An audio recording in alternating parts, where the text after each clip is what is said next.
Adolescence ये series आई थी आज से 2 महीने पहले नेटफ्लिक्स पे, इसके सिर्फ 4 एपिसोड हैं, सो सिर्फ इंडिया में ही नहीं, ग्लोबली ये बहुत ही ज़्यादा रिकॉग्नाइज़ की गई है सीरीज़। हर जगह हर कोई इसकी तारीफ़ कर रहा था, B it Alia Bhatt, B it Anurag Kashyap, B it Hansal Mehta. तो स्टोरी थी एक लड़का है 13 साल का जेमी मिलर, जिसके ऊपर इल्ज़ाम होता है कि उसने अपनी स्कूलमेट का मर्डर किया है। इनफैक्ट इल्ज़ाम ही नहीं होता है, 4 एपिसोड की सीरीज़ में पहले ही एपिसोड में ही आपको बता दिया जाता है कि उसने ही मर्डर किया है। एंड जब एंटरटेनमेंट जर्नलिस्ट ही कहते हैं कि ये एक बहुत ही अनोखा तरीका है स्टोरी टेलिंग का, मुझे थोड़े टाइम बाद ये चीज़ हिट होती है कैसे। मतलब आपने असुर देखी होगी, वो सीरीज़ 2020 में आई थी, वो भी सिर्फ 4 एपिसोड की थी और उसमें 4th एपिसोड तक यही बिल्डअप बनता है कि हू इज़ द कल्प्रिट। और अगर शक है भी कि यही कल्प्रिट है, उसे साबित करने के लिए ये प्रूव होने के लिए कि यही कल्प्रिट है, पूरी सीरीज़ का द एंड हो जाता है। तो हमारे पास ऐसी बहुत सारी सीरीज़ के एग्जांपल है जिसमें सिर्फ एक यही बिल्डअप दिखाया जाता है कि हम कल्प्रिट को कैसे पकड़ेंगे और हू इज़ द कल्प्रिट। अगर first 2 episodes are very very slow as a audience of Instagram reels, जिसका पेट सिर्फ 20 सेकंड की रील्स में भर जाता है, हालांकि वो 3-3 4-4 घंटे वो 20 सेकंड की वीडियो देख देख कर ही स्पेंड करना पसंद करती है। मुझे फर्स्ट 2 एपिसोड बहुत स्लो लगे। पहले एपिसोड में आपको एक छोटी से छोटी प्रोसेस बताई जाती है, किस तरह से पुलिस जेमी के घर में दाखिल होती है, उसे अरेस्ट करती है, उसे लेके जाती है पुलिस स्टेशन क्योंकि वो एक माइनर है, उसको उसके राइट्स अवेयर करवाती है। So this is a good part of the story and this is very surprising for me as an Indian audience. क्यों? क्योंकि पुलिस आपको हर कदम पर आगाह कर रही है, वो आपको हर कदम पर वार्न कर रही है कि see Jamie, this is your right as a citizen and you have to exercise it. We as a police we are doing our job, we will ask question but this is your right कि जब तक आपका lawyer ना जाए, और क्योंकि तुम एक माइनर हो तो you can demand a lawyer because you don't know what to answer.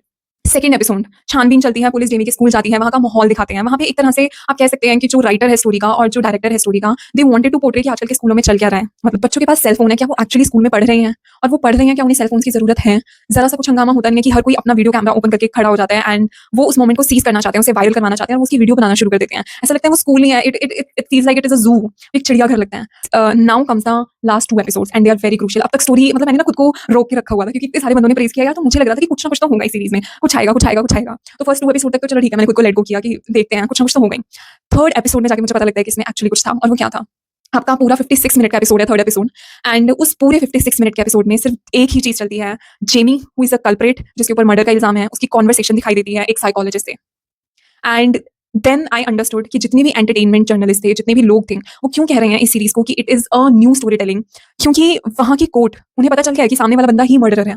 उन्हें ये तो मतलब पूरा जग जाहिर हो चुका है।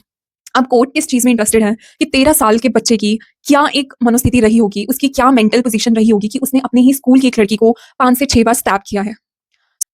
I mean it's not only about the motive कि जेमी ने उस लड़की को क्यों मारा, क्या उसका उसके ऊपर क्रश था, क्या था, मतलब क्या था, क्यों मारा था उसने। कॉन्वर्सेशन शुरू होती है साइकोलॉजिस्ट और जेमी के बीच में और वो पहुंचती है टू द पॉइंट जो कि पूरी सोसाइटी के लिए क्वेश्चन मार्क है। ऐसा दिखाने की कोशिश कुछ पॉइंट्स पे बहुत ही हल्के लेवल पे की जाती है कि may be Jamie is a victim of ragging, social media ragging. उसे कमतर फील करवाया जाता है, उसे इंफीरियर फील करवाया जाता है, उसे एक सर्टेन बॉडी टाइप में मिसफिट किया जाता है। जब वो ये कहता है कि लड़कियों को 80 to 90% लड़के अच्छे नहीं लगते, उन्हें स्पेसिफिक टाइप ऑफ लड़के ही अच्छे लगते हैं। वहाँ से पता चलता है कि जेमी शिकार है उस इंफीरियोरिटी कॉम्प्लेक्स का, जो सोशल मीडिया ने अपने फेक स्टैंडर्ड से इस्टेब्लिश किए हैं।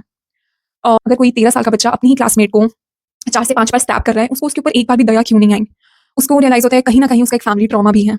Somewhere he is also influenced कि उसके father is a strong person और वो अपने पिता की तरह एक स्ट्रॉन्ग पर्सन बनना चाहता है। और काइंडनेस कहीं ना कहीं एक आदमी के व्यक्तित्व में सुराग कर सकती है, specially when you are a man. Fourth episode, the most crucial episode. Fourth episode, the most amazing episode. Fourth episode is the episode that everybody should watch. Irrespective of the fact आप बाकी के 3 episode देखिए ना देखिए, आप 4th episode जरूर देखिए। वहाँ पे पूरी फैमिली का ट्रॉमा दिखाया जाता है। एक ऐसी फैमिली जो एक नॉर्मल मिडिल क्लास फैमिली है और may be lower middle class family है, जहाँ पे एक पिता है वो एक नॉर्मल जॉब करते हैं, एक मदर है वो भी एक नॉर्मल जॉब करती है, एक सिस्टर है वो पढ़ रही है, she is exceptional what she is doing. किस तरह से उस घर में एक बच्चा एक मर्डरर बन जाता है और वो पूरी फैमिली यही सोच रही है, स्पेशली द पेरेंट्स, हमने इस लड़की को भी तो पालना है, हम जेमी को वो सब कुछ नहीं दे पाए जो हम अपनी बेटी को दे पाए हैं। उनका खुद से ही एक सेल्फ डाउट शुरू होता है, सेल्फ क्वेश्चनिंग शुरू होती है and they keep asking questions to themselves but उन्हें जवाब नहीं मिलता है। मतलब it is a very beautiful story telling, specially the 4th episode. Just watch, even I am fine if you watch the 4th episode only. The father says कि सबसे important dialogue पूरी series का, फादर कहता है अपनी wife से, हमें लगता था कि हमारा बेटा घर में है, वो कमरे के अंदर है, तो he must be safe, but they are not aware of the fact of the world of internet.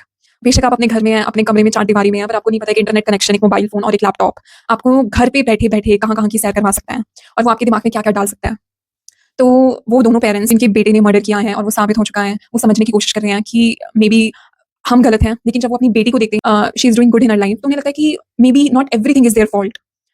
वो 24 घंटे शायद वो जितना कर सकते थे उन्होंने उससे ज़्यादा किया है, 24 घंटे वो अपने बेटे को नहीं देख सकते हैं। तो यहाँ पर क्वेश्चन उठता है कहीं ना कहीं गवर्नमेंट पॉलिसीज पर, यहाँ पर क्वेश्चन उठता है कहीं ना कहीं फ्री एक्सेस ऑफ इंटरनेट पर, specially for the children who are not in the mental condition to understand everything and they are taking everything on the face value, they are not aware about the depth of the topic. So go and watch this series if you want to. You really need to put the seatbelt on क्योंकि first 2 episode according to me were slow, but third से वो speed pick up होनी शुरू हो जाती है और 4th episode तक एक complete breakdown होता है and आपको नहीं पता, हो सकता है ये चीज़ें आपके neighbor में हो रही हो, आपको नहीं पता, God forbid ये चीज़ें आपके अपने घर में हो रही हो. So we all have to open our eyes, think we should give it a watch, as I think हम सबको ये series देखनी चाहिए. It is available on English, Hindi, it is on Netflix. Please go and watch it. Thank you for staying with me. Thank you.